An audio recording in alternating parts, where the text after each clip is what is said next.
people in here tonight, especially the Indianapolis Architects and Producers Council. We met Norman Reuter 2 years ago when we were in London with the Polyarch 72 group, and Norman was of great assistance to us. He arranged transportation and gave us some guided tours and made contacts to help with our research that we were doing while we were over there. One of the important things that Marvin Roseman made sure I would mention is that Norman invited us to his house one night and cooked dinner for everybody, so that was really one of the highlights of the trip. Norman is a principal lecturer in architecture at Northeastern London Polytechnic. His activities also include membership of the Architect Librarian Working Party of the Library Association, governor of Walbrook College for farther education in London, member of the governing committee review for future farther higher education in London, director of design and decoration courses at the Inchbald School of Design, London, organizer for short courses and tours involving design and interiors for American Institute of Foreign Studies. So would you please all welcome Norman Reuter.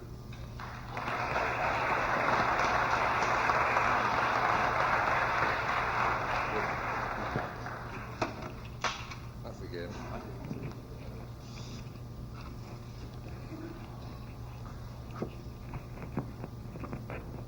There we are. Well, good evening. Is it coming through all right? Yes, it is all right. I had got a prepared paper this evening, and I just looked at it and decided that it was far too long and possibly much too serious. No, I'm not exactly the most serious of people. And so I've put most of the notes aside and will in fact change my title. It was described as the English style.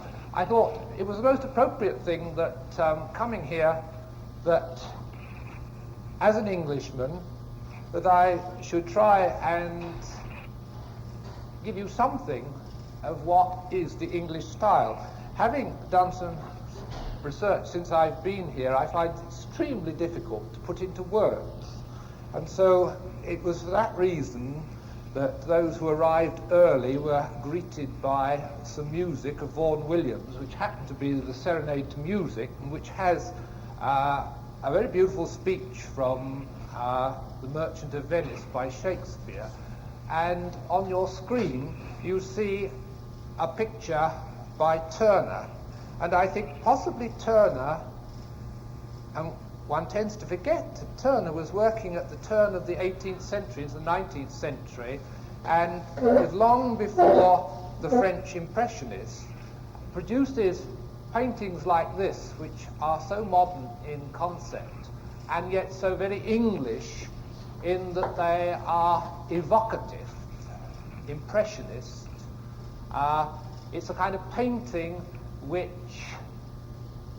comes from a country which has weather or climate which is always changing, and which some of the students who've been to England will know is quite unpredictable. And really, before going into this lecture proper, I would like just to acknowledge the help of Dean and John Burns here, who at the last minute helped me organize some tape music, because I think, in fact, if one is going to try and evoke England, and I think what I'm trying to do this evening is, in a sense, to evoke, possibly put a few questions, and try to give you some kind of impression, and it can only be an impression in its very, and it's a very limited impression. The choice is not wide, but still, we can see how we go. And the other thing which I would like to acknowledge is your magnificent library in this school. I've seen quite a few schools of architecture, and I'm interested in libraries as a study. And this is quite one of the best libraries in an architectural school that I've ever come across. And of course I started something the other day when I said that I had found at least 2 very rare books which are probably worth a fortune. and they will still be here when I've gone, but, and I'm not saying which ones they are. Well, I can't do an American accent. Marvin can do a very good English one when he tries. But I do think it would be to the point to try and quote from an American poet, Ogden Nash. Let us pause to consider the English, who when they pause to consider themselves, they get all reticently thrilled and tinglish. Because every Englishman is convinced of one thing, viz., that to be an Englishman is to belong to the most exclusive club there is. And Ogden Nash was a very perceptive poet. We are insular because we're an island. We are somewhat reticent, but I think when you get to know English people, you'll find that they're in fact quite forthcoming. And it is this curious island which is off the rest of the coast of Europe, and which our present Prime Minister has joined us to recently. And most English people seem to be regretting that we ever joined, but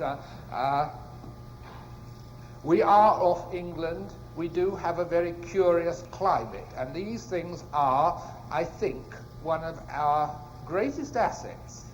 We are descended basically from the Normans who came over from France and after getting their feet wet at Hastings proceeded to stay for the last 900 years.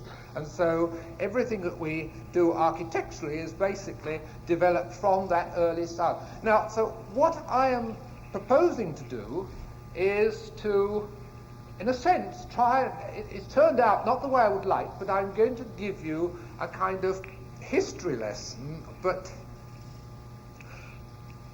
not academically, pictorially. And I've included quite a lot of slides which some of the students who've been to England would recognise because they have been there. And I'm doing it basically in kind of groups and periods, and every now and again I shall interrupt with a little music just to set the scene, so to speak. So I think if I could have the lights off, please. Oh yes, Turner looks much better in the dark. So we do have to start in the medieval period, and I suppose nothing really is more English than a medieval Gothic parish church, which symbolised, as this one does at Lavenham in Suffolk, the great wealth of England at the time in the 14th century, the wealth at that time coming from wool, the wealth being put into this architecture, which has this English characteristic that it is very horizontal. It has this vertical great tower, which is very characteristic, and by this time the windows had become extremely large, and so it's almost like a glass house. And another characteristic of an English cathedral, Mrs. Wells, is that unlike the French from which they're descended, English cathedrals are this long, low, horizontal. But there's always been another side to England, and it comes out, and we'll see it again. And this is what has been termed the curvilinear, the curve, and it comes out in periods of English art, most notably in people like William Blake, the painter. And so when we came to do windows, the French did rose windows, the English did these curvilinear ones with these extraordinary natural patterns. And I think this is another aspect of English, the English style, this very close connection with nature, and nature again and climate are very important. And that is at Wells. Another thing that you'll find, this is at Lincoln, and again at Lincoln. Did I say Wells before? That was Lincoln. The window is the kind of. The French were pretty consistent in their architecture. The English were pretty inconsistent, and so they were always adding to things. The French, by and large, tried to do things at one go. The English always decided they wanted to add a little bit more, and they added and added. And here you can, at Lincoln, you can plainly see the old Romanesque middle, which was the entrance of the cathedral, and how gradually the windows have got enlarged, the great central opening there, and then it's spread out. Right, I've got this great front. And at Wells again, the front spread out, covered with sculpture. But unlike the French, the English didn't make much of their great west doors. They made little openings, just a kind of token offering, and then sent people in through the side door. Maybe there's something in that. And here you find this is again a detail of Wells, and these are some of the statues that Oliver Cromwell knocked about a bit. As any of you know English history, Oliver Cromwell came round, decided he didn't like our religious sculpture, and proceeded to remove most of it. But still, you get the effect.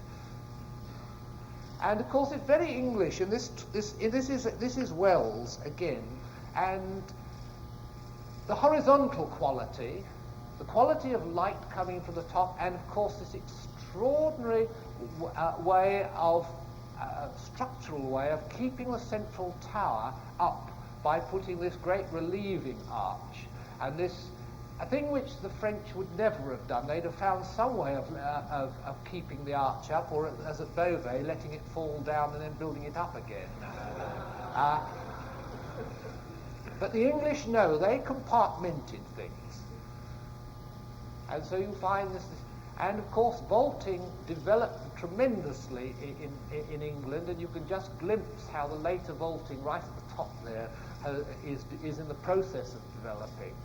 And another particular English quality is that these chapter houses, because the English have always been debaters, and so you always had to provide a debating chamber, and so these octagonal chapter houses were a feature of English cathedrals. And as you can see, they also, this stage, and this one, of course, is, I suppose, around about the year 1200, were marvellous vehicles for showing how Gothic masons could produce a structure with these kind of flying buttresses. Flying buttresses very rarely seen in England, but they are seen in these chapter houses. And then inside, the tremendous effect you get from the kind of umbrella support from the centre going out to meet the other vaults on the inside. And Ely, I took the students to Ely, and so Ely is, I think, extremely English. It's very English in that it's different, and most English cathedrals are different from one another, and this is the most different of them all. And it's a bit of everything, and everything is good.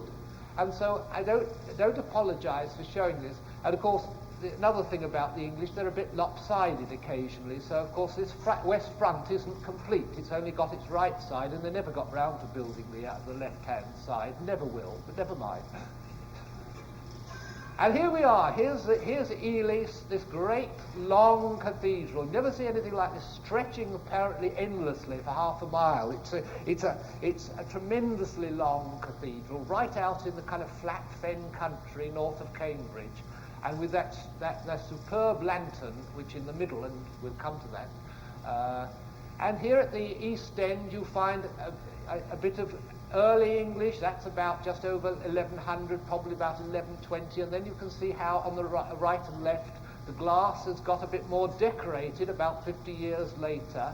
And we go round a bit later still, and you can see a bit of the early original, about 1080 on the right. That's the original Romanesque. And then this later decorated glass at the later chapel here, and inside you get this pattern here with the as you can see, the whole inside would have been tremendously decorated if, again, Oliver Cromwell hadn't got to it and removed all the sculpture, all the stained glass, and and of course all of this would have been painted. And so you have to use a large stretch of the imagination to see what this kind of space would be like in Gothic times.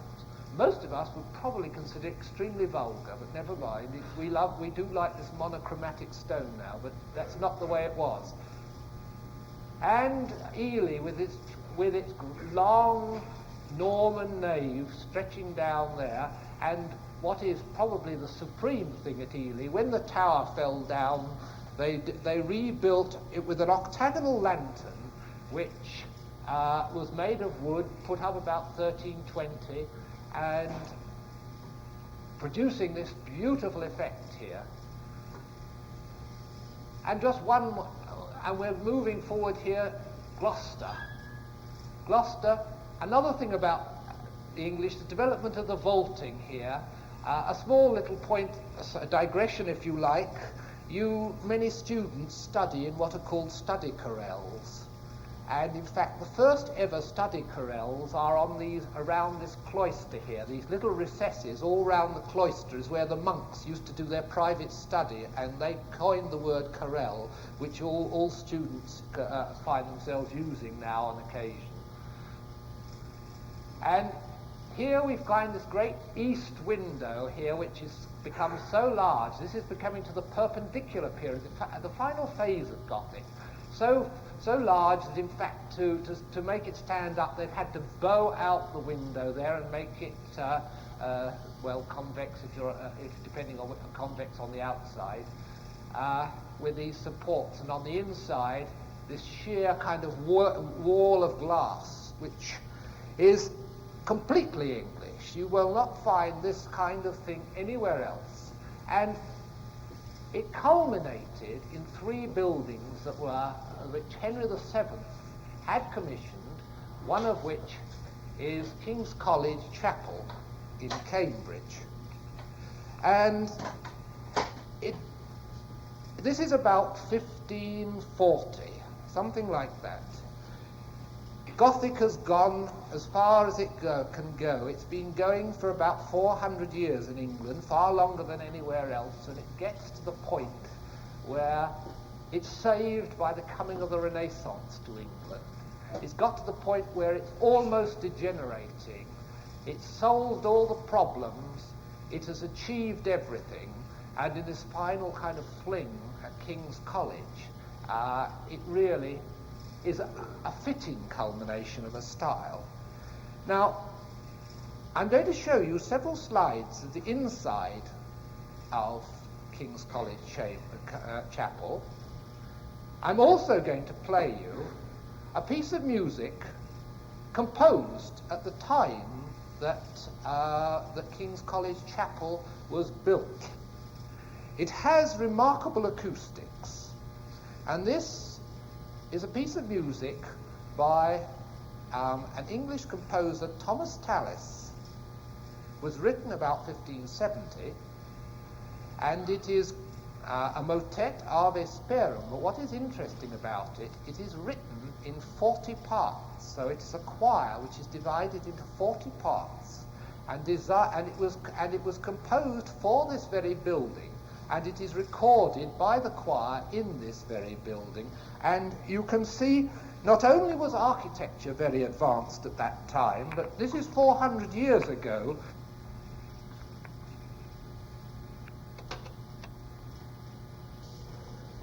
Well, I'm moving now forward into the Renaissance and showing you, in fact, that is a house of about 1600. It's in Warwickshire. It's in Shakespeare country. The reason I'm showing you this is because I'm showing you first the kind of formal approach which characterized the European approaches to building up until the English Renaissance, and even during the first part of this. And of course, and the English Renaissance came late. It came from Italy, and it came from the great Italian architect Palladio. The English aristocracy used to take their young architects with them. They don't do it now. We can't even take the aristocracy there. They took their young architects and they took them abroad for 2 years, 3 years sometimes. They showed them Europe. They showed them Italy. And those architects came back and they were able to evoke Italy in England. There was an interesting thing too, that the great architect Palladio so influenced England, so impressed the English, that several Englishmen managed to obtain practically every drawing, original drawing by Palladio that exists. So the result is that if you go to London now, you can see about 90% of all Palladio's original drawings. And so Palladio affected England. There first of all was the banqueting house at Greenwich, and here a little summer house, a weekend house by Lord Burlington, built in 1720 at Chiswick. It was a place where he could take his guests, and it is completely Italian in its derivation, and yet somehow these Palladian houses seem to sit perfectly in an English countryside, as it was then. It is a public park now, so that's they're not the aristocracy taking it easy. They're the London plebs. But here you have all the motives of Italy, your Venetian windows, your staircase taken from Venice, and your thermal windows taken from the Roman baths, but all put together and becoming completely English. And the other thing which happened when the English aristocracy went abroad, they bought paintings. And one of the most popular painters they bought was, well, there were two. There was Poussin and Claude Lorraine. These were painters that were painting in Rome about the year 1650, around roughly 1650. We're talking about people who then went to Italy in the 1720s, 1730s. And it was these paintings, and this is a typical one, which was to change the whole English landscape. And it was to start, if you like, a style which has been come to be known as picturesque. Picturesque simply because it is taken from a picture. The pictures were translated, and the whole, well, not the whole, but a large amount of the English landscape in the 18th century was transformed to provide a picturesque landscape for the great houses of the aristocracy. And they were transformed to evoke this kind of classical landscape, a kind of vision of Arcadia set in England. And it's here that I have to mention the English weather, because it was in England that you could evoke this kind of landscape. It was temperate, it was good for growing things, it had clouds. And one of the things that is necessary if you're going to evoke is to have some kind of movement in the sky, and clouds are superb for that. And we have plenty of clouds in England. And it led to two things. The English have always been fond of gardening, and they've always been fond of animals, and so of course we've always had hunting, shooting, and fishing, and this cultivation of the landscape. And so we find pictures become... Hello. Oh, I see. It's the gallery. There's no number on it. Like all that, they seem to be okay. This is one of these picturesque landscapes at Stourhead in Wiltshire, conceived as a classical landscape, conceived as a picture with classical ornaments various other things as well, romantic. Even a church in the background was removed from Bath and put down here because it suited the picture. They did this. They just moved landscape, moved everything, just to get this the picture they wanted. And here is just a straightforward landscape. And I think it would be I should just read you a few lines from Alexander Pope, who was a writer, one of the great teachers of reason in England in the middle of the 18th century. And he wrote, he summed up the picturesque in about 4 lines. Let not each beauty everywhere be spied, when half the skill is decently to hide. He gains all points who pleasingly confounds, You got it? surprises, varies, and conceals the bounds. Now do you got sound? And it is this kind of sense of illusion You of don't? always having your water that went round the corner so that you couldn't see the end of it.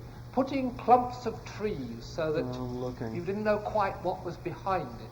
Always putting something classical in the landscape, Yeah, I such as got this, you. or something romantic, such as the little Gothic So I folly, or can't, Waterhouse, as it probably I'm is, not seeming to be down able to by get the some lake. sound to you. And it was this kind of whole change of balance Okay, from sorry the about that. rigid, symmetrical that will characterize the rest of Europe to this kind of asymmetrical, illusionistic, if you like, if that's a word, feeling that the English landscape had. And here you find again more Stourhead with all the kind of recreation of classical ruins, classical temples. And again this kind of lush green, which of course a temperate climate will produce. And remember, of course, that the people who planted these landscapes at that time would never have seen them transformed. We, 200 years later, get the benefit of people who planted them. Well, it is this kind of asymmetrical, this picturesque approach that went right into town planning and characterizes a lot of English town planning. So in Bath, a very beautiful city which we're all concerned about in England now because the monsters are at it, out to demolish, and which we're fighting battles over, was a picturesque town planning based on classical patterns. Here you find a square. It's called Queen Square. It's one of the first squares that was built in England. And if one goes up the side of the square, one comes to a circus developed from the Colosseum in Rome, with all the classical orders, your Doric, Ionic, and Corinthian going round. It's just as if you took the Colosseum in Rome and turned it inside out, and put 3 exits, and that is the royal circus at Bath. And you make 3 exits, so that in fact whichever side you arrive in, you can't see the exit. And so, of course, that is another of these kind of illusionistic, concealing the bounds, the picturesque approach. And then you go round out of another exit, and then you come up the hill, and you find yourself at this superb crescent, which is the other end of this landscape. And it is all this which goes up to make the picturesque, which is so, predominated, I think, in English thinking from that time.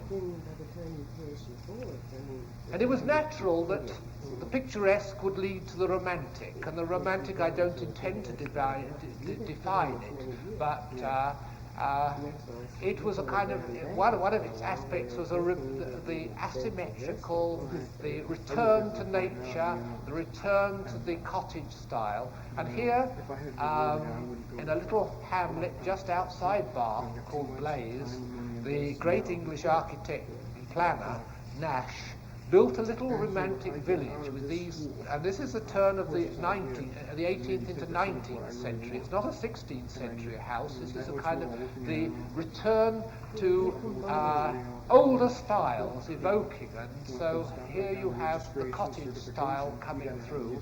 And I might just remind you that the same Mr. Nash went very exotic with his very exotic master, the Prince Regent, who liked to dilly and dally down for the weekend at Brighton, and so he wanted a kind of, well, if you've got a few ladies in tow, there's nothing like building a harem, and if you're going to build a harem, well, you're going to make it look like one, and so well, I'm never quite sure whether it's the Casbah, it's got a bit of Indian, it's got a bit of Moorish, it's got a bit of Muslim, and somewhere or another there might actually be a bit of English in amongst it. I think that was the Prince Regent. And this extraordinary pavilion at Brighton is very characteristic of this kind of exotic style. I should be a little more serious and say, of course, one thing the English were doing at that time, had been doing for 100 or so years previously, was going round to the world painting it pink and calling it British. And so, as they went around conquering and plundering, they brought a few exotic things home and tried to grow them in England. And this possibly is one of those fruits. Some of them got away. I think America did a little early, but and the rest are still doing so. But yes, I think it's probably better being a little island than a big empire. It's somehow a little bit cozier. Well, I suppose we should change the slightly flippant tone of this lecture, because when we go into the 19th century, then we are going into the age of the people who had vision and had conviction. And I'm one of these people who, when I was a student, rather disparaged the 19th century and just called it, in English terms, Victorian. And the more I look at the 19th century, the more I think it has to teach us. And amongst the people who lived there were some remarkable men who had vision and who set off a whole way of thinking. And I'm not speaking just of England, I'm speaking of elsewhere as well, but England, it was characteristically English. And here, the great visionary, William Blake, who was a painter and a poet, a reformer, a visionary. And this is extraordinary images that he was painting at the turn from the 18th into the 19th century. Admittedly rather like Michelangelo, but still very powerful images.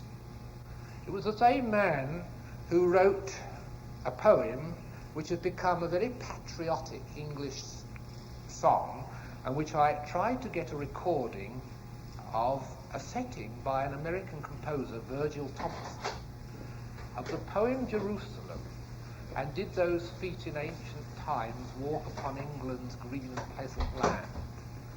And it was William Blake who was crying out in protest against the way the English landscape was being submerged by the Industrial Revolution. And it's the Industrial Revolution in England which we have never got over. We didn't have a revolution that killed in terms of war, but we had the first Industrial Revolution, and I'm tempted to think that it almost killed England. It's one of those things that England is still suffering from, and anybody who visits England will still see the relics of it. And it was William Blake who, for this, protested, and that is the whole point about the song Jerusalem. And when I hear young people singing this song, I wonder if they realise what they're singing. And I'm going forward rather into the middle of the century simply because it's a convenient point to show you what is happening. We saw during the 18th century the development of revivals, the development of the picturesque. I should have also mentioned the development of technology through the Industrial Revolution. And all these things are going to develop, mix, go their separate ways, and about the middle of the century come together in this curious building called the Houses of Parliament, which is classical, because if you look at the facade facing the river, you will see it's kind of symmetrical. It has a central pavilion, it has two flanking pavilions on the end and connecting links. It's picturesque because it is asymmetrical. It has the two towers, in fact, is an asymmetrical composition. And it has technology because it isn't quite what it seems. It's almost the first example of a steel frame building or an iron frame building with stone cladding. It's classical because it is classical, but it's Gothic. And this was the reason for bringing these people, or saying that there were some visionaries, there was one particular person called Pugin, who only lived to be 41 years old, and when he was 26, that is not much older than some of the students here, wrote a book called, or an essay called Contrasts, at which he protested at the development of all these styles, especially classical styles, and there had been a Greek revival as well in England. And he said, in fact, that we needed to go back to a truly Christian architecture, and I should also add that there was a great religious fervour during Victorian times. And the only true style for England was the Gothic. And there was only one Gothic, and that was the 13th century. None of these little romantic cottage-type Gothic. The real thing. He described Greek as being pagan, and he also went on to say that we must have honest structure. Ornament must only be used where it's necessary. And in sense, in 1836, was really setting the scene for what we would call the modern movement. And he was called in to work on the decorative treatment of the Houses of Parliament, which is probably his most magnificent work. And it was Pugin which really changed the course of architecture in England. There were other people. There was the development of technology, as this Paxton and the Great Crystal Palace about the same time, 1851. This technology, again, about 1870 at Liverpool. Towards the end of the century in Manchester. There was a clash between people who wanted Gothic as this station at St Pancras in London, and the people who were keeping really to classical conditions back to front. It doesn't matter. And this great station, which is next to St Pancras, and which is in fact evoking the great Roman thermae in Rome, the baths in Rome, with great arches. But out of all this there was turmoil, there was argument, there was struggle between styles, there was compromise, and of course compromise is another English characteristic. You know, if you can't beat them, join them. Divide and rule, these are all kind of English ways of behaviour. And compromise was bound to take over. So if we couldn't have classical, and if we couldn't have Gothic, and if we couldn't agree, then what could we agree on? And so eventually it was agreed that a brick architecture would be the thing which would be very characteristically English. And this is the Red House built for the great reformer William Morris. And one has to mention William Morris as being one of those people who, again, was a social reformer. He, in fact, was an architect. He was a decorator. He was the founder of what we call the Fabian Society, which is, in a sense, the birth of British socialism. And he was the first person in England to really try and preserve old buildings. And he founded a society for the preservation of ancient buildings.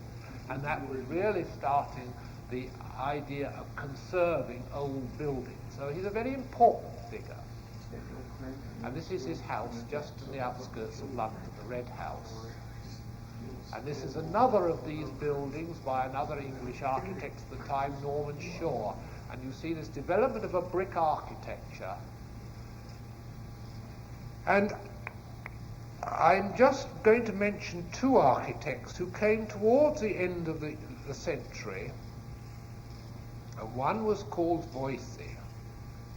And Voysey, and the other one Mackintosh. Mackintosh is in fact Scottish, and so I have to call him British and not English.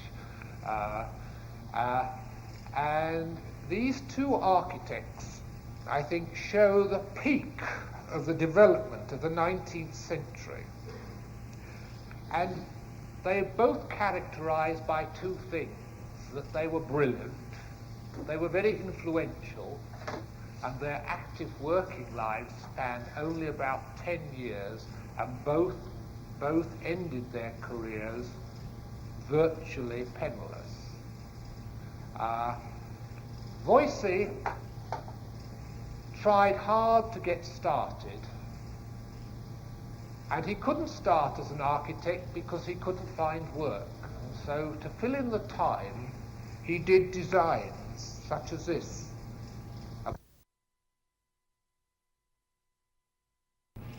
A bookend, a little design. And if I tell you that this was 1880, then you'll see that a change is taking place. We're going to see it much later, about 25 years later, and we're going to call it Art Nouveau.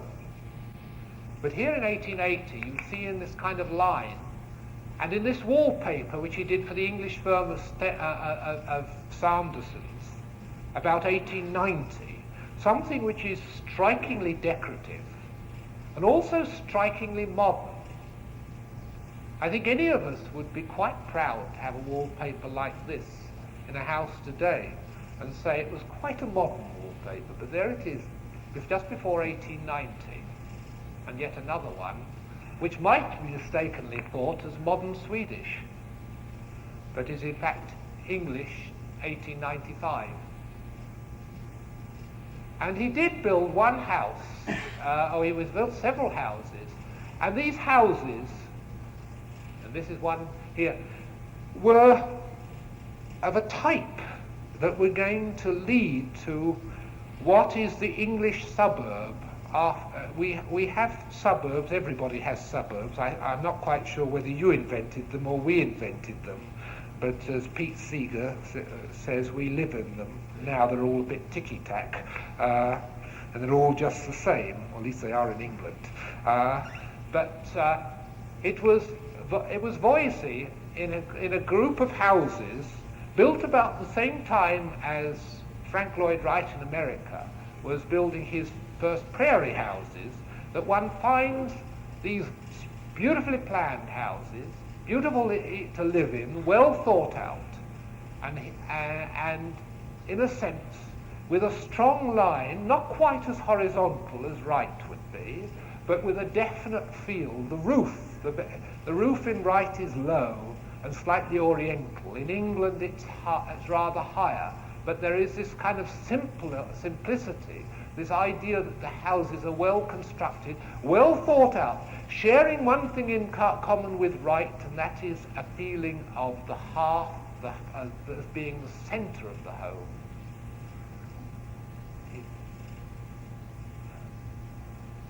Well considered, designed for maintenance-free, designed especially in England, designed with such things as fires which have outside air ducts so as to avoid drafts in rooms, designed so that the windows are made so that they don't need to be painted, and various other points which I'm afraid not many of our houses today have in England, which are still in many cases very drafty, not very well insulated, overglazed many times, and not the most comfortable places to live in.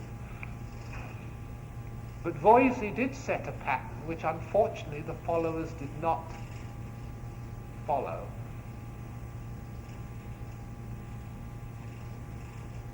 And of course it was Mackintosh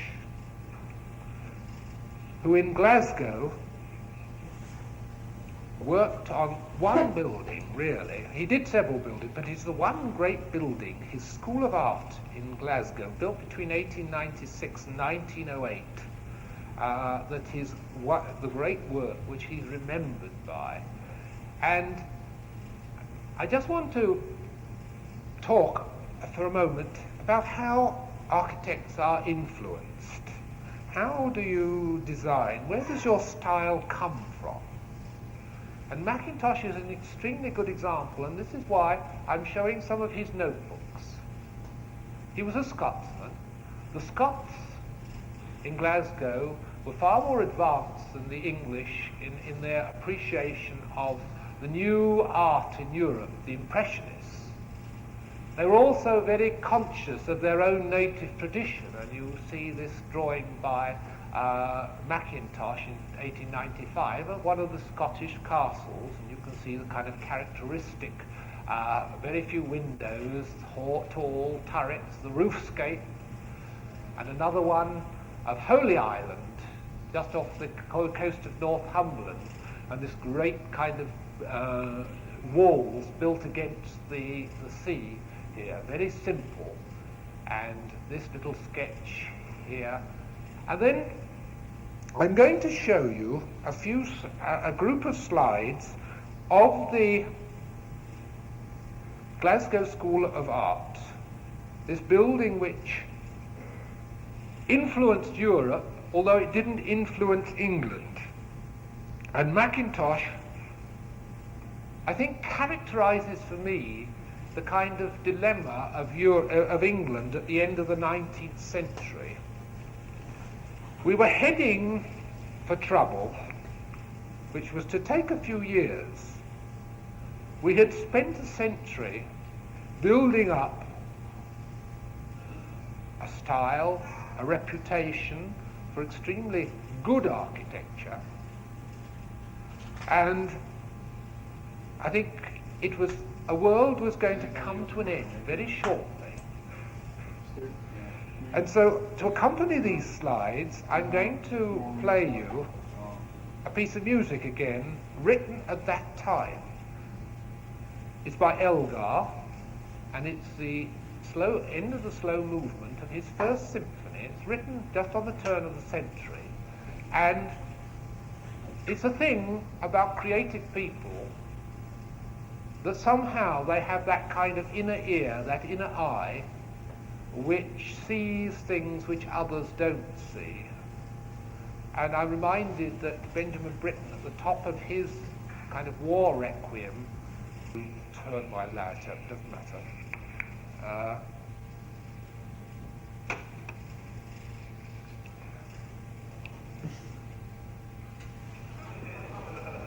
I think there's fairies at the bottom of my garden.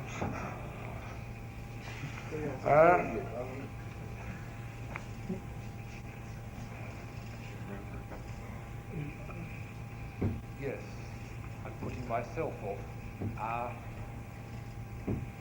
I was saying that in 1924 there was an exhibition which I think was the end of the old guard, and the 1920s, which I think in Europe was a great period, took a few years to reach England. And I think the reason that we had a modern style in England was because, well, I think we have to thank Joseph Stalin, who, amongst his other great contributions to civilization, managed to deport and get rid of many of Russia's artists. And all those great revolutionary artists, these constructivists of the revolutionary period, became much too revolutionary for the communists. And as we've seen since, they have a way of dealing with people, and those who didn't find themselves in Siberia in the late 1920s, or killed, fled west. Some of them went to the Bauhaus, some of them came to England.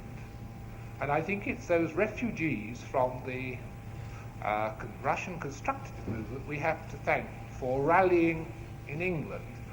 The reason for saying this is that here in kind of late 1920s, about 29-30, we find the beginnings of a modern movement in England. Now, it's sometimes been called a revolution, the modern movement. It had to be a revolution because the opposition was very strong. The opposition, unlike their Victorian counterparts, were looking backwards. They were strong,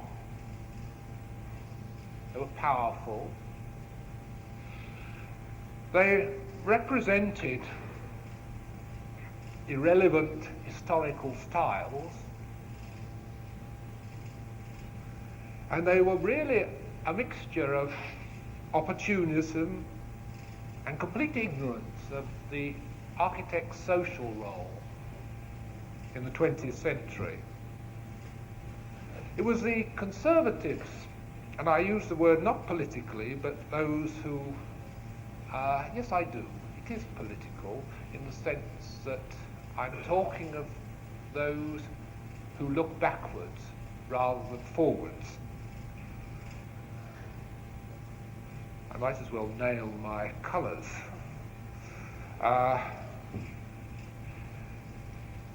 And it was those so-called conservatives of the 1930s and 1920s who were busy trying to destroy London, just as they are today. It was they who would have taken down Nash terraces, they who would have taken away Georgian squares and put up what they called their neo-Renaissance monsters. No, they didn't call them monsters, I called them that. And it was the modernists, headed by our magazine called the Architectural Review, who headed the opposition to this destruction. And it was a fight in the 1930s. And we found that when you've got a revolution, and you're fighting, then I'm afraid you have to let a lot go by. And we were really trying to create a vernacular style. And it was influenced by Europe, and it was really consisted of white walls, cubic outlines, large windows. You see it there. And this image became a style. But unfortunately, the modern architects of that time tended to ignore certain points about their building which were not exactly well constructed. They were white concrete walls, no parapets usually, so that the damp ran down the walls. The windows were fashionably large, so as to let out as much heat and let as much heat in as possible. They had their windows brought right out onto the front face, so as they could be distinguished from earlier styles which produced shadow. They used metal windows that unfortunately rusted quite often. Now, I'm saying this is the nature of revolution. I'm afraid it was not all beautiful architecture, but it did move us forward, and the enemy, we thought, was routed. I'll go back and see what... I am no longer operating... fine. I might add that there were some... Let me go back a bit. I'm showing you the penguin pool at the London Zoo, simply because it was one of the refugees from the constructivist movements from Russia, Lubetkin. And here you find this kind of extraordinary Russian constructivist art. The English saw fit to intern Mr. Lubetkin during the war, having contributed a little to English architecture. He was in the Second World War declared that he was an alien, and he was Russian, so they weren't quite sure which side he was on. And so he was interned, and from that has virtually never practiced since. So I'm a little sad about that. And the Boots factory of 1934 does show that the movement is underway. And so, not in any order, but we come to one of our concert halls in London, the Queen Elizabeth Hall, fashionable Corbusier staircase on the left, lots of grey concrete for very grey London, not very much evidence of pattern staining yet, because this was one of the most expensive buildings built in London. It's built of concrete, but costs twice as much as marble, so there's a very strange sense of values there.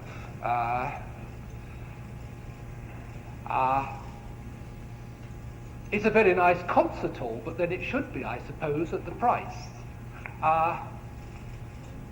It has foyers, which, when they were designed, were marvellous, but the clients decided those floating chairs were not quite the thing for London patrons, and so they ceased to float.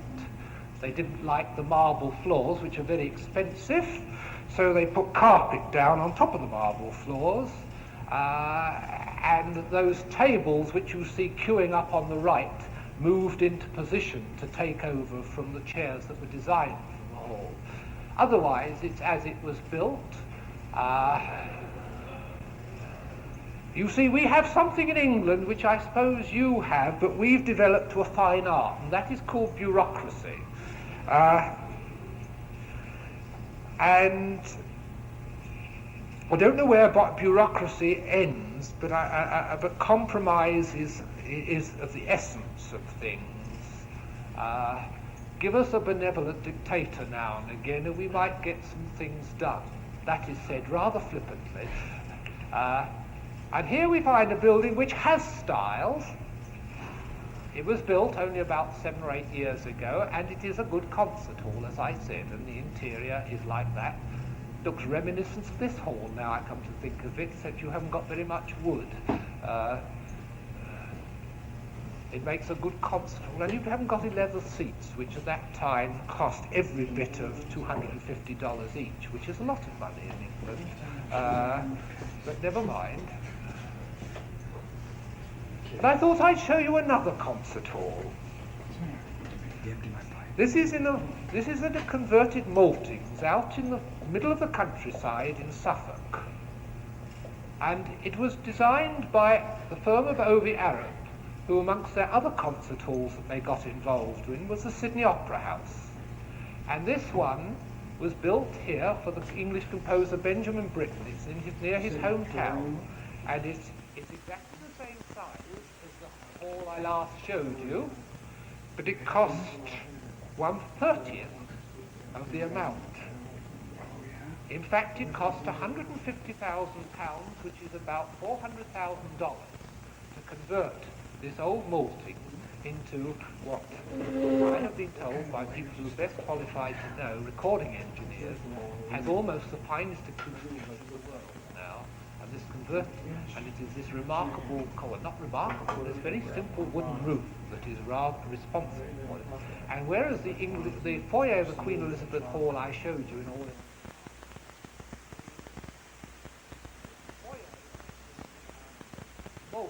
with a very simple human brick-and-ware designed so that people feel that they are in a concert hall, in a place where people are meant to be, rather than in a railway waiting room. That is also said flippantly.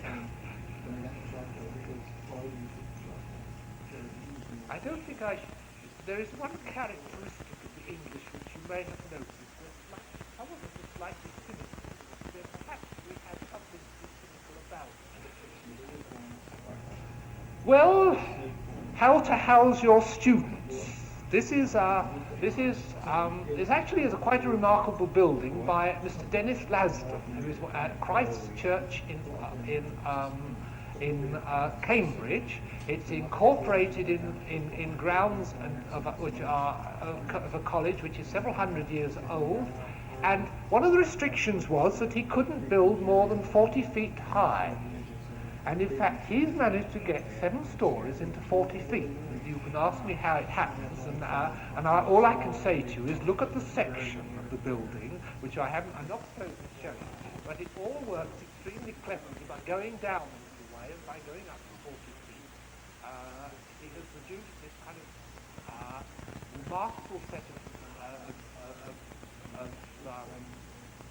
students' rooms, all out of a kit of prefabricated concrete parts. I think in many ways this represents quite an individual type of English architecture at the present time.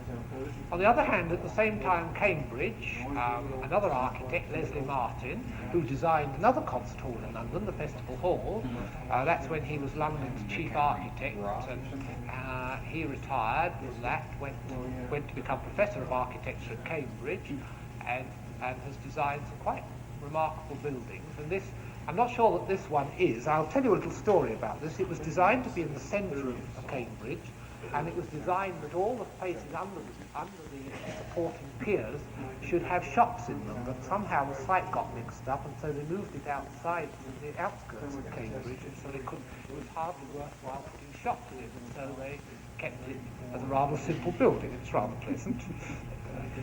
And it turns inward with the step down as the other set of accommodation was, and up.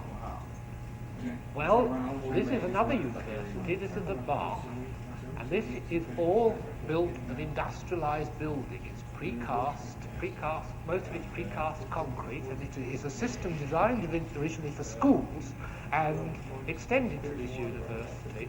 And I in fact did have some connection with this university in that I helped design the university library, which is there. And another piece of university architecture, this is what you would call the student centre at Durham University, wonderful historic cathedral town, with this little bridge here, which was designed by Ovi Arup himself. He insisted on doing it and supervising this, and he it was a lot. Ovi Arup, I should point out, is, I don't know what your equivalent is in America, but Ovi Arup is well, he's Danish by descent, very much English by inclination now, and he has an office which I'm told has something like 2,000 engineers in it, spread all over the world. And so when Mr. Arup decides to do a little homework himself, then he must like a job. And it was this little bridge which appealed to him, and he designed it, had it built on a great pivot on the side of the river, when you see the pivot down the bottom, and it then swiveled across and bridged the... it was a different firm called the Architects Co-Partnership, which designed the... I think I'm right, yes. Designed these student buildings in the background. Well, here's London's contribution to the new town story. It's called Thamesmead, or as someone said to me, Love in the Mud. It's on some converted marshes out near Ford's factory on the east end of well, opposite. It's tucked away. I nearly didn't say that.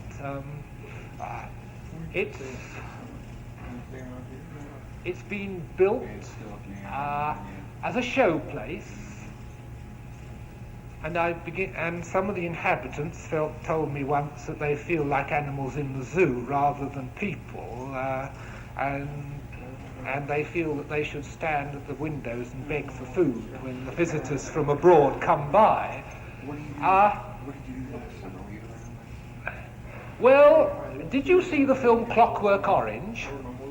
If so, you'll be pleased to know that a lot of it was filmed here, and you can see what happens to young people if they live in a place like that. You know, you name it, they've got it. And that is, I might add, one of our prize showpieces to show the world. Well, we've got a little to learn. Well, I'm going to, before I come to the kind of last round, so to speak, I'm going to compare two housing developments. This one is very near where the group who are going to London and those who were there stay. I say that for anyone who's going to London. This is about 5 minutes walk from where you'll be staying.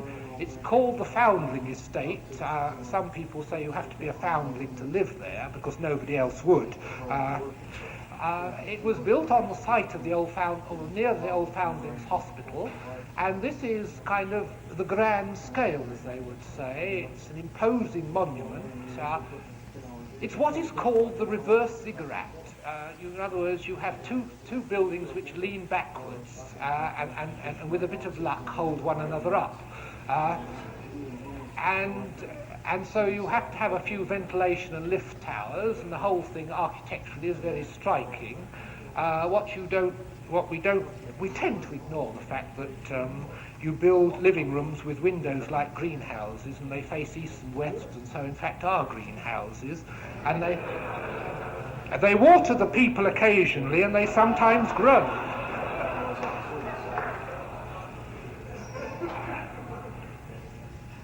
But other words, we have a little cinema, you know, the fashionable new cinema, which is down in the fallout shelter beneath.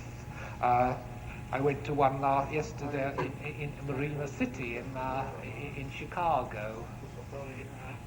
It seems to be the thing. We go down to our cinemas, and of course no one tells us that they're fallout shelters. And here we find the kind of thing with all these wonderful supports, all these great columns, which all cost lots of lovely money and look very imposing and don't exactly help the inhabitants to live very well. And here we find some of the greenhouses. I've never quite learned how you clean the windows. That's another little problem. But of course, there's always plenty of rain in England, so maybe that helps. And patent glazing, we'll end up with an architect who not invented patent glazing, but started the fashion. And you know, when you start fashions, you never know where the followers are going to get. And I think paint and glazing has become one of the most abused things, just as concrete has become one of the most abused things in England. Here we are, plenty of sun. We're actually given a bit of balcony to get a bit of air. Very imposing, as you see. I forget to tell you, and this is how you get to your apartment, which of course was taken on a bright sunny day. It's not quite the same as when it's a bit dull. And the English are quite polite. I've got to tell them a thing or two I discovered in New York, and that's called spray guns.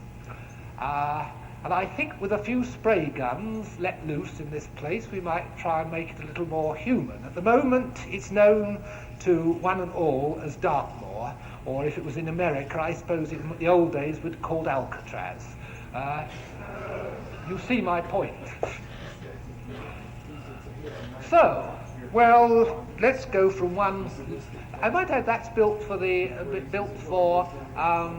that's called low-cost housing for those who can't afford it. I'm supposed to be able to afford it, so I can't live in places like those. Actually, when I think of it, I think I'd rather live in that than live in some of those student accommodation across the road, which are not Alcatraz, but I'm not quite sure how to describe them, but rather unpleasant. And here we find another housing estate, and this is in Pimlico, and it's designed to fit in with a mid-19th century development, and it is again low-cost housing for people who can't afford high rents. And it is an entirely different conception. It is human, and it fits the street, although it is not the same as the street. It has plenty of green. They've put overhanging balconies. You can actually see the little trees growing up top. You're going round the street and you go and enter, and you've got some nice brick paving which takes you into a courtyard. You're not faced with serried ranks of windows as you are in many buildings, and which seems to characterise low-cost housing in America and parts of England, and student housing too. And we come into this very pleasant courtyard with, again, careful use of painting, careful group planting. And let me just point out, a guarantee of whether a thing is liked or not is if you look at the grass and the trees. And if you look at the corners where paths meet and the grass is still there, well then you can be pretty sure that people like them where they're living. And there you are, you see that little corner in front is well looked after. The grass is there, there's not too many cans around, none as far as I can see, and no evidence of the spray gun. It's a place which has got a certain amount of mystery. You know, you've got things coming and going, stairs coming and going. You've got a sense of enclosure, rather like you would in a college at Cambridge or Oxford. You've got balconies, you've got access, you've got a feeling of community. You approach your apartment through a wide balcony, not a narrow balcony. It's planted. Admittedly, it's only quite a new building, so the planting hasn't developed. But by and large, it's a nice place to be. And so I'm prepared to say that that's what I would like to say is characteristic of the better side of English architecture today. But I would like to end this part with, or this little ramble, with one architect who I think is a great architect. I think he's very perverse at times, and that is James Stirling. James Stirling is one of those people who has developed from the constructivists. I think he's learnt a lot, he admits that he has, from those Russian constructivists. He's learnt how to use certain materials. I told you paint and glazing, and you can see it. And let us look at this building. This is the science building at Leicester University. And it consists of workshops on the ground. It consists of lecture theatres. You see two of them projecting. one in the middle. It consists of research laboratories, which are shown on the right, and other workshops, which are specialised workshops, which are contained in the glass tower, and a water tank on the top. And in fact, this whole composition, as I say, very much influenced by the Russian constructivists, does, I think, show a modern building at its best. Here we are.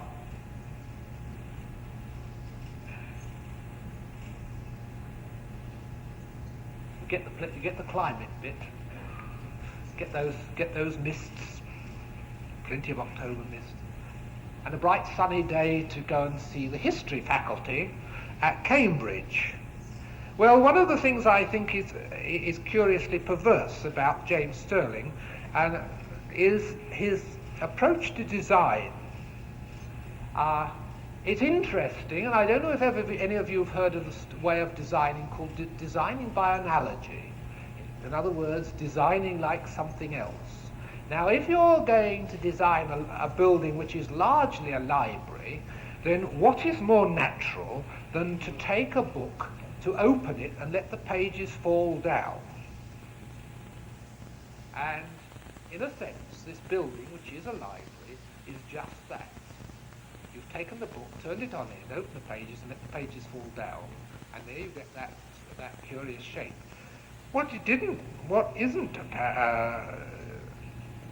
What wasn't considered, or maybe it was considered, was the fact that if you've got buildings which are surrounding the library, you have to have corridors on all floors serving one room on each side, which of course is slightly uneconomical, but never mind.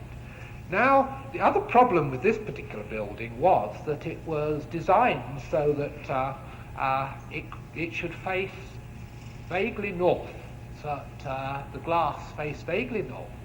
And there was an old lady who lived in a house next door, and she wasn't going to move. And they offered her money, but she wasn't going to move because she liked her house.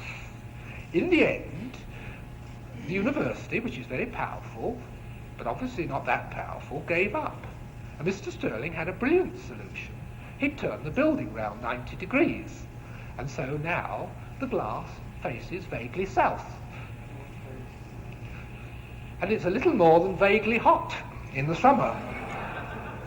And I've got a tip for anybody here who is an architect or an architectural student. You don't admit it when you visit that building, because they will tell you what they think of architects. But mind you, it's a marvellous piece of architecture, because we're architects, you see.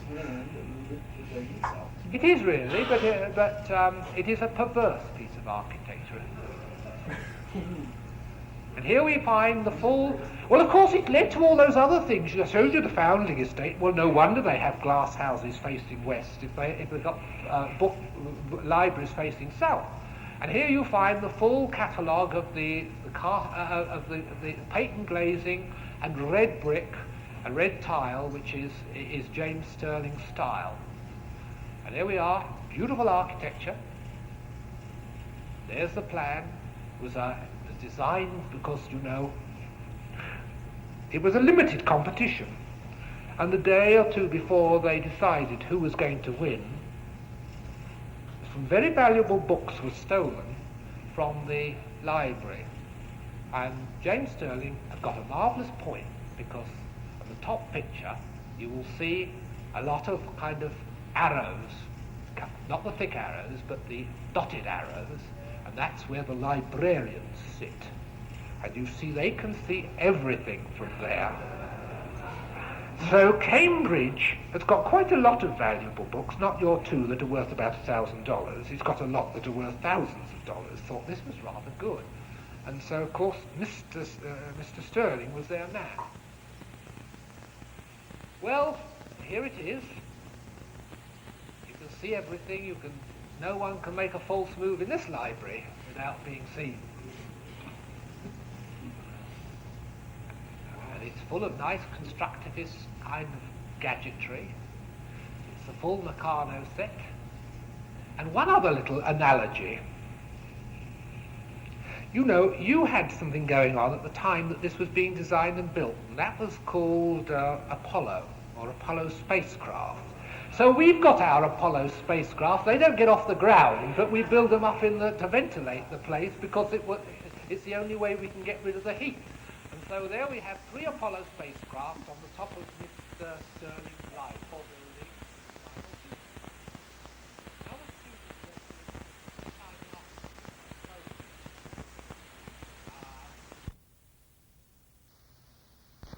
Using the kind of style of the others, it's got the glass here, you can see the patent glazing, you can see like that, those are the rooms of the students' quarters.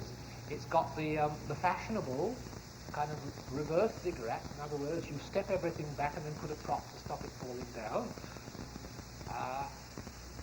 And of course you've got your nice towers, as you began to see, and which have been copied since. You saw them at the Foundling estate. And all these corridors, the fashionable corridors on one side only that we've found, and there we find the building. Have you seen that somewhere before this evening? Well, if you have, well, you'll see this one did come about, I think was designed first, if not built first. And you see shades of the library at Leicester. There's our patent glazing again. It actually is a rather better building of Mr. Stirling's. And the last building, another student's residence at St Andrews. By God, he houses students, does James Stirling. This is up in Scotland. This is where they play golf. This is where Bing can't get to now. He's lost a bit of his liver. And this student residence is built like a 1930s luxury liner. And you see the promenade deck running down the middle, and you see the ventilation funnels, and you see the step back for shape. It hasn't got swimming pools on the roof. It hasn't got a first class and cabin class and tourist class swimming bath on the roof. But if you take that building, take away the middle and push the two ends together, you've got the Queen Elizabeth.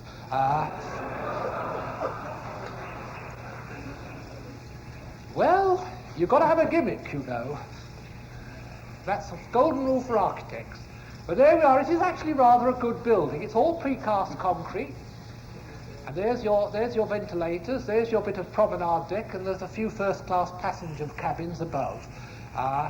Steerage down below, and it's the view from the top.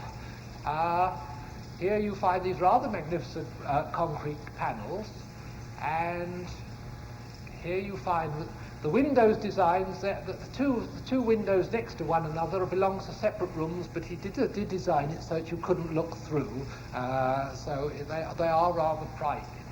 But I'm in fact being flippant, but in fact James Stirling is one of our better architects, and I'm merely making fun of him because you can do when things aren't quite what they should be. And I think I would like to use a Stirling quote virtually to end. Virtually, you have to put up with 2 more minutes of music, but I hope you don't mind. And James Stirling writes, I think that architecture at the moment is rather static because I think architects are cynical about the society they have got. It seems to me that in the 20s and 30s, Korab, the constructivists, the futurists, had an immense vision of society. This gave them a consistent plastic invention, something which is lacking now. A new culture will, in time, become apparent, quite unlike what we know now, maybe an entirely interior one. It won't have anything to do with Bloomsbury Square or piazzas or anything like that. And I think this is the point. Many of our students in England are a little cynical, and they're a little cynical at the kind of society they live in. And I think we are going through a period of kind of pondering, considering, and I hope something will come out of it. But I don't exactly want to end on a note like that, because that's rather unpleasant. And there's a lot that's going on in England which is pleasant, and I haven't dwelt on it. The way they have their schools in England are amongst the best things that are being done. A lot of the housing which is done for people is very good. A lot of the new towns are making efforts, are trying. There is a lot that's good. There are a lot of good individual architects, but there is a certain feeling that there is something which is not quite right. And I don't think we are alone in feeling that in England. And so, just to kind of send you home a bit happier, I thought that I would end with a bit more music and a few slides, and the piece of music which I've decided to end up with is the very ending of Benjamin Britten's Spring Symphony. I said weather and climate are very important to the English, and words also, and poetry, and a poetry comes out, and so it's quite natural that many English composers do resort to setting words. And this symphony, which consists entirely of poems about spring, seemed to me just about right, having lived through 2 weeks of snow, to be reminded that summer is a-coming in. And so the final section of his Spring Symphony combines two poems. It is a 16th century poem by two Englishmen, Beaumont and Fletcher, and it's welcoming spring in London and evoking the kind of feeling that spring brings. And then just at the point, at the climax, comes a choir of boys singing what is the oldest English known song, and no one knows who wrote it. We only know that it's roughly 13th century. Thank you.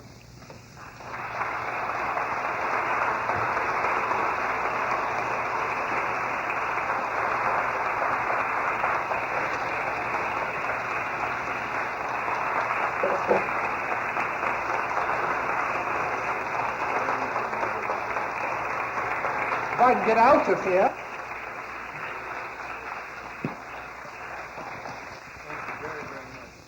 On behalf of the college, I would like to express our thanks again to Norman Reuter for coming here, and we really enjoyed the talk, and we hope you could meet our group over there if you manage to get home in the next few days. Well, can I just point out that you didn't get the lecture you were meant to get. It's in here, and it's rather different. But we had a hurried rearrangement of slides just before things, and so you got something different. But I hope you began to feel something of what England is. With a bit of luck, and with the help of BOAC, if they're still flying, I might find out in a few days' time. Thank you.